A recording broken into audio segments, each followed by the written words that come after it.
Hi everyone, welcome back to another tech video. In this video, I'm going to show you that how you can fix your problem. Problem is that your flashlight is not working in your iPhone, maybe iPad. Just like that, I'm going to scroll down and just tap on a flash and see that it's on a tab, and also my flash is working. So in this case, in your case, it's not working in your phone on your Apple iPhone.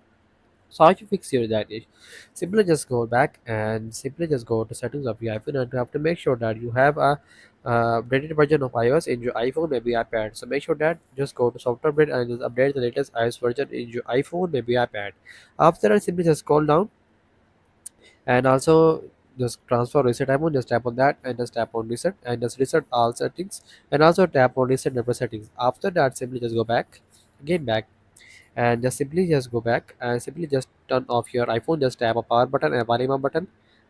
Just press both and you see that they show the toggle of slide to power off. Just power off your iPhone and again on it.